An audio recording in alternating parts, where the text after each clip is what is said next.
प्यारे विद्यार्थियों, जैसा कि हम जानते हैं वर्तमान समय आधुनिक समय है और इसमें हमें अपने विचारों को अभिव्यक्त करने के लिए, खुद को दूसरे के सामने प्रस्तुत करने के लिए हमें भाषा की आवश्यकता होती है।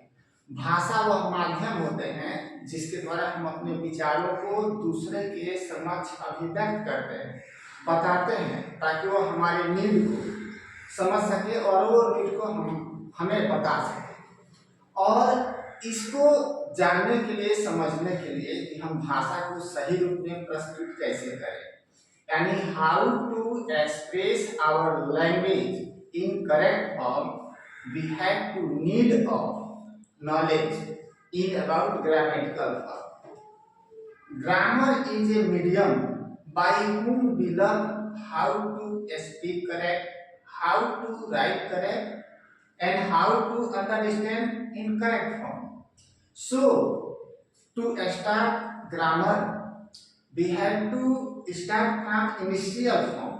यानी व्याकरण वह शास्त्र है जिसके माध्यम से हम किसी भी भाषा का सही से लिखना, सही से बोलना, सही से समझना जानते हैं, क्योंकि नियमबद्ध होता है। व्याकरण भाषा को नियमबद्ध रूप होता है। अब व्याकरण की शुरुआत कहाँ से करें? तो व्याकरण हर चीज का शुरुआत लेटर से होता है और लेटर बनता है स्क्रिप्ट से। जैसा कि हम जानते हैं अंग्रेजी आधुनिक भाषा है और इसका स्क्रिप्ट जो है रोमन है, तो इसकी शुरुआत होती है लेटर से।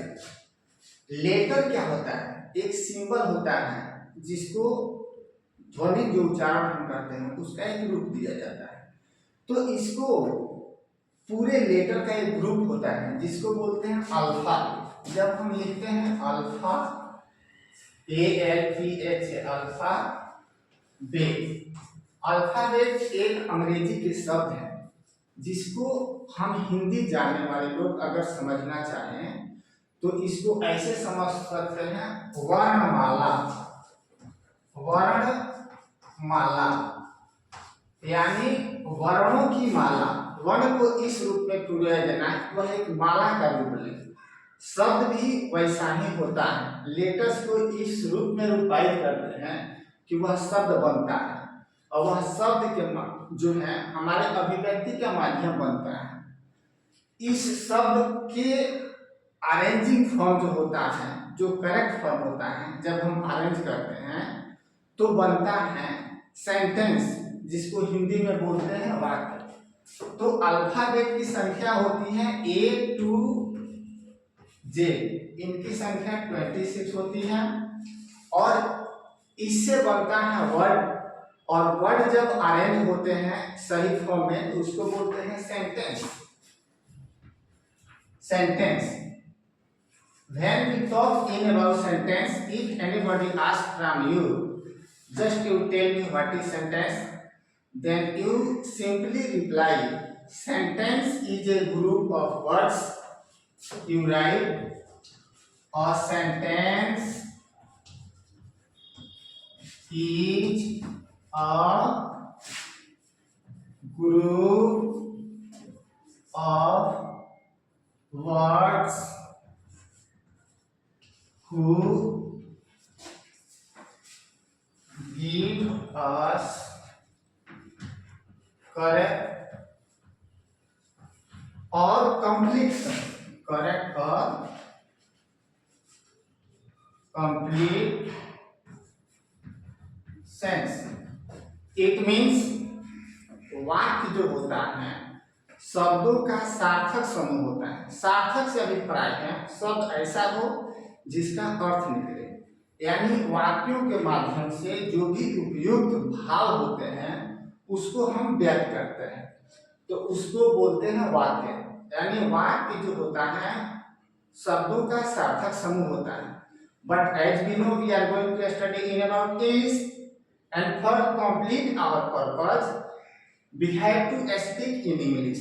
Then how to speak in English? Then anybody asks from you what is sentence? Then in simply way you may reply, a sentence is a group of words that give us correct और complete sense। यानी sentence वह है जो हमें सार्थक शब्दों के बारे में बताता है। But how a sentence form, for this we have to be familiar from structure. Sentence को समझने के लिए हमें उसके स्ट्रक्चर को समझना होता है, जिसको बोलते हैं बनावट या रचना। हर चीज की बनावट और रचना वह मूल होता है, वह बेस होता है जिस पर वह निर्भर करता है। उसी प्रकार वाक्य का भी बेस होता है। वाक्य बनाते समय हमें मुख्य रूप से 3 चीजों पर फोकस करना पड़ता है, जिसको हम बोलते हैं सब्जेक्ट, उसके बाद वर्ब, आफ्टर दैट ऑब्जेक्ट। किसी भी कार्य को करने के लिए सबसे पहले हम कर्ता को खोजते हैं। कर्ता वह होता है जो काम को करता है, करने वाला। कर्ता मिल जाता है तो फिर काम करना क्या है, क्रिया को खोजते हैं, और कार्य करने का जो फल होता है कर्म होता है, फिर कर्म को हम रखते हैं। और तीनों जब एक साथ आते हैं, इसको सही रूप में रूपायित करते हैं, तो बनता है वाक्य। जैसे Ram reads a book. Suppose we arrange these words in this form. Ram, it is a noun. Reads, it is verb or article, and book is object.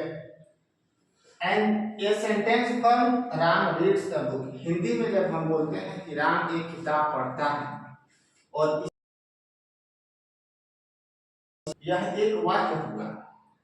अब जब हम वाक्य को समझते हैं तो वाक्य कई प्रकार के होते हैं, लेकिन बेसिकली जो प्राइमरी, मिडिल और हाई स्कूल तक के बच्चों को वाक्य पढ़ाया जाता है वह 4 प्रकार के होते हैं।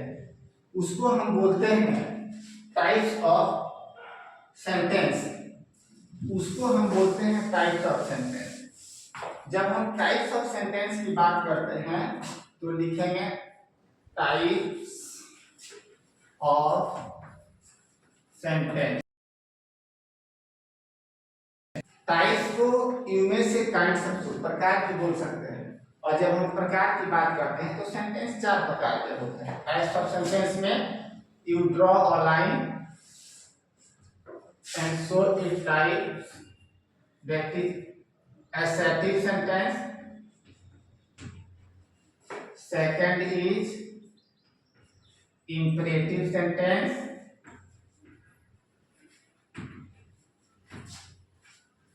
Third is interrogative sentence.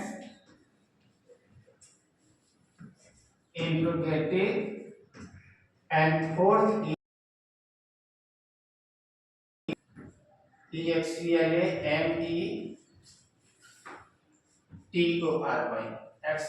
exclamatory sentence.